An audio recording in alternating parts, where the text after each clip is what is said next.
Assalamualaikum warahmatullahi wabarakatuh. Baik, kali ini kita melanjutkan video sebelumnya.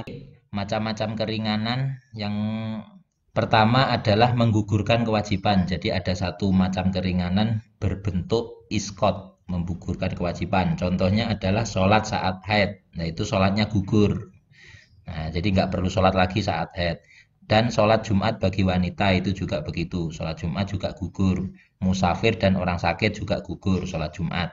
Kemudian zakat, puasa, haji, dan umroh bagi yang tidak mampu. Jadi kalau ada orang tidak mampu umroh, nggak punya biaya, puasa nggak mampu karena kekuatannya, zakat nggak mampu karena nggak punya harta zakat untuk dizakatkan.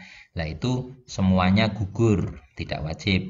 Yang kedua adalah tangkis. Tangkis itu mengurangi beban hukum. Contohnya seperti sholat qashar bagi musafir. Jadi sholat qashar itu dari 4 rakaat dikurangi menjadi 2. Nah, itu ada keringanan hukum bagi musafir. Kemudian zakat bagi yang hanya punya sisa harta kurang dari 1 mud. Jadi maksudnya begini, di malam lebaran dia mampu, tapi mampunya hanya 1 kilo. Jadi yang diperbolehkan ya cuma zakat 1 kilo itu saja. Jadi nggak usah mencapai 2 kilo 7 on. Nah itu, jadi nggak perlu, cukup semampunya dia. Nah, itu namanya mengurangi beban hukum. Yang awalnya harus 1 mud, nggak perlu 1 mud. Pokoknya sisa harta pas malam lebaran berapa.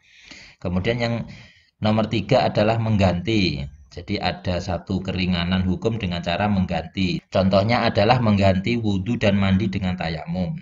Jadi kalau umpama ada orang sakit atau tidak ada air, maka kewajiban mandi dan wudhunya diganti tayamum.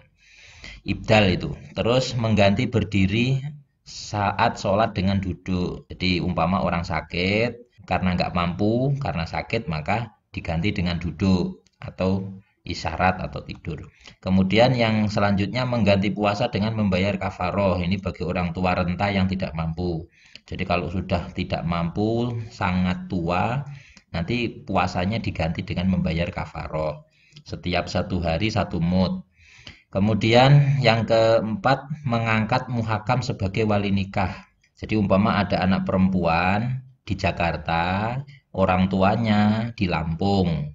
Jadi Lampung Jakarta itu lebih dari Masafatul Qosri. Masafatul Qosri itu 86 kilo lebih.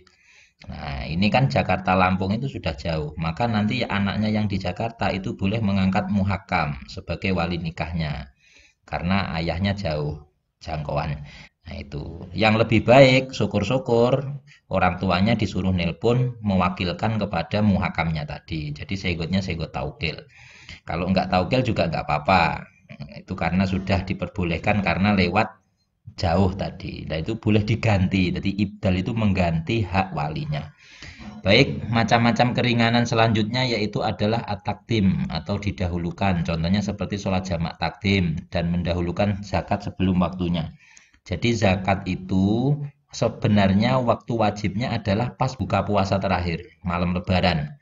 Tapi karena orang mungkin repot untuk mengurusi persiapan lebaran, akhirnya boleh takjil zakat, mendahulukan zakat sejak 1 Ramadan.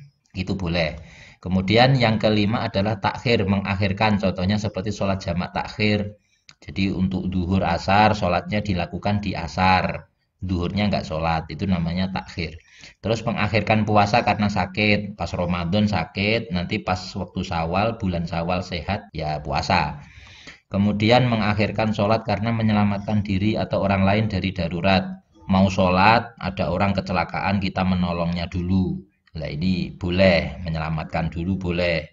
Jadi meskipun nanti sholat kita sampai keluar batas waktu, habis kehabisan waktu. Kemudian yang keenam adalah at-tarkhis. Tarkhis itu dimudahkan daripada hukum yang awal. Jadi hukum yang awal lebih kenceng, gara-gara ada sesuatu terus dimudahkan. Itu namanya rukhsah atau tarkhis.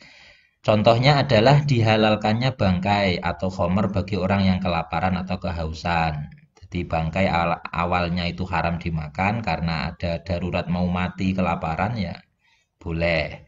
Kemudian dihalalkannya obat najis juga begitu. Jika memang nggak ada obat suci yang bisa menyembuhkan. Melihat calon istri juga begitu. Awalnya melihat wanita lain itu bagi laki-laki ya haram, tapi karena ini ada momen mau menikah, maka melihatnya boleh.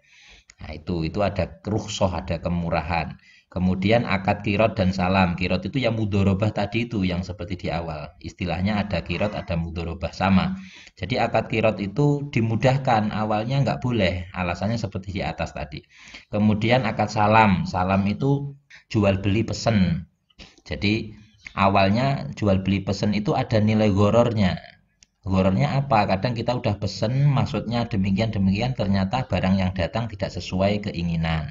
Itu gorornya di situ. Tapi tetap boleh, karena memang kebutuhan yang keumuman manusia itu nggak bisa langsung beli cash. Kadang biasanya pesan dulu, karena barang tidak ada dan seterusnya. Nah itu demi demi itu akhirnya dimudahkan, tarhis, dirukhsah. Kemudian yang ketiga adalah sunnah mengakhirkan sholat duhur saat cuaca panas.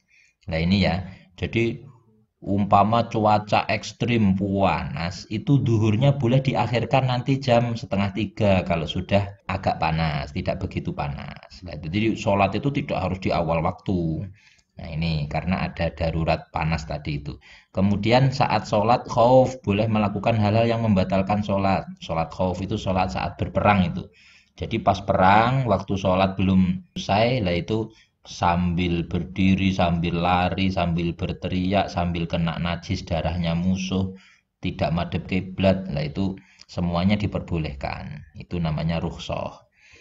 Baik, demikian mudah-mudahan ada manfaatnya. Dari saya cukup sekian. Assalamualaikum warahmatullahi wabarakatuh.